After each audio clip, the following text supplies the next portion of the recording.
So you might be wondering, well, I can upload and download files, but how do I actually browse the directory or a directory to find out what's inside of it? And obviously that's really important. You need to know what files actually exist in the user's Dropbox account if you want to pull them down. And this might be useful for if you're creating some kind of application that allows you to manage the files within either the app directory or a subdirectory in order to actually list them and download them, upload them, and keep them in sync. So for that, we have a couple of methods that we can use on the client again. And this is obviously really, really straightforward. So what we're going to do then is we're going to access another method if we head over to client here, and there's a couple of methods. We can use get metadata, passing in a path, or we can use get metadata with children, passing in a path. So let's look at the actual metadata, and then we'll look at the metadata with children. So if we were to do a print R, that might make things look a little bit better. On client, get metadata, and then we pass in, say, just this directory, so just the code course directory here. And why don't we just put some pre-formatting tags around this, or preserving formatting tags around this, just so it looks a little bit nicer. So if I refresh now, you will see a list of this is the metadata for that actual folder. So this is the path. It tells us if it's a directory, it gives us the icon, the root and things like that, and the bytes. So at the moment this is pretty straightforward because it's just a folder. It's not that interesting. But if we use get metadata with children, you can actually recurse through what's returned from this and find out which files are in there.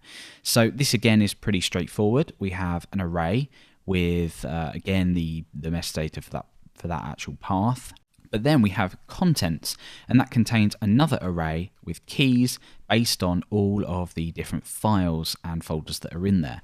So in this case then we have an array with a revision history ID. We have whether a thumb exists, the path of it, which is pretty straightforward. If it's a directory, in this case it's not, so we're not gaining anything. It'll just be like a false value or something. We've got the size of it, the MIME type, etc, etc, etc. So it's just very straightforward. So if, for example, in our Sublime text here, we were to just create a new folder maybe inside of the code course directory, or even create a new file, so I'll just put test here. This is obviously going to sync up to Dropbox, so the next time our application makes a request for the metadata with children on this path, this will update. So if I refresh now, that's now giving me 2 entries. The second key now, you can see that the icon is a folder. We know this is a folder. It says isdir1, so we know this is. And it gives us information about this as well. So again, if we were to create a file within this test directory, let's maybe call this test.txt and just say hello, and then go ahead and refresh again, you'll notice that it doesn't give us that information. So what we would need to do is send a request to this folder if it is a directory and grab the information from that as well. I don't think there's another way to grab a directory with children and then them subfolders children.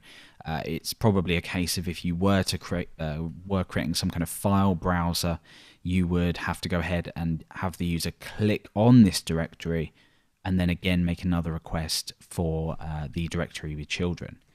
But that's pretty straightforward. We now know how we can actually browse the user's folder here. And of course, we could change this to test if we wanted to, which would then give us the following result. So that gives us the test path here, again with the information, and then it shows that test file inside. So this is all pretty straightforward. We can access what we need from here, and there we go. So that's how we browse users' files from their Dropbox shared folder.